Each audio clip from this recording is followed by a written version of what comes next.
We had a client ask us recently, can you help us figure out how to get to our maximum pallet positions of 800? So I thought, why not make a great educational video on exactly the process of what we take with that client and other clients to figure out how to maximize their storage and get as many pallet positions as we can by looking at some really key items. Let's take a look.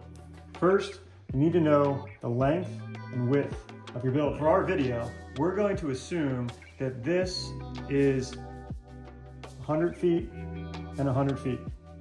Okay, now we need to know where the docks are. Most people want to put the racking in the same direction of the docks. However, you are always going to get 15% or more storage when running racks this direction compared to this direction. Okay, so if our docks are over here, we're going to assume this other wall's here, and we're going to start by single row rack against the wall. We will need to make sure there's space from the back of our rack to this wall. I'm not going to get into the details in this video, but just understand there are guidelines throughout the United States to determine whether or not you have 18 or 24 or different dimension off the wall. Okay, the next thing that's critical is knowing what kind of forklift. Why? We have to know how big of a space for our aisle until we can start our next rack section.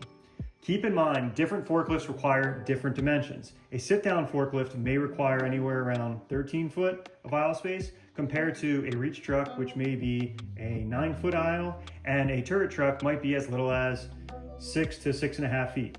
Okay, for this video, we are going to assume that we are working with a 12-foot aisle. With that space, we are able to then put our next section of rack. If we're looking at single selective rack, we are going to be able to put another section right behind it. There will be a spacer that's necessary between these back-to-back racks. Again, not for this video, but you may need to have somewhere between 8 to 12 inches depending on your pallet, as well as your local requirements for sprinklers or space between products. All right, assuming that we are keeping a standard design, we're gonna work our way down to continue to put back-to-back rack and leave 12-foot aisles. The next thing that's really important as we work our way down is to understand the elevations of the rack. Okay, so if we're looking at the front of the rack section, we need to know, one, how high our forklift equipment can go, how much clear height there is in the building, and how tall the pallets are.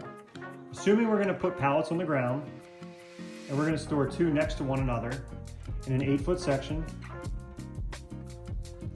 that's how many pallets we start with. Once we determine the height of the product, we can put our first level of storage, which would then give us our fourth pallet on the first level. Again, we must know the height of this product to determine where the second level goes, and so forth. For this example, we are going to determine that we are able to do a floor plus 3 storage levels for every section of rack that we are putting together. Okay, so at the end of this, we're going to determine that we have a single row, an aisle, a back-to-back, an aisle, a back-to-back, aisle, and one more single row to fit in this space. Once we do that and we can confirm the elevations and the total number of pallets, we just add them up. So based off this elevation, knowing that we have 8,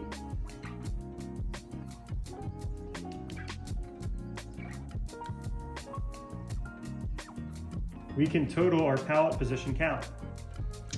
Also knowing that we have 100 feet, we have to determine how many sections of 8 feet we can fit in this direction. A super simple way to make sure we're knowing what to do is take the number of feet, times it by 12, and divide it by 99. Why 99? Well, 99 assumes an 8-foot long beam with a 3-inch upright. For every section, we will be able to determine how many sections of rack we can fit in inches to determine how many lengths in a row we get. Hopefully this video is helpful to determine your pallet positions. If you have any questions, follow or like us at warehousebuyersclub.com, subscribe to our newsletter on LinkedIn, and we're going to help you with more educational videos to determine what's best for you for your material handling needs.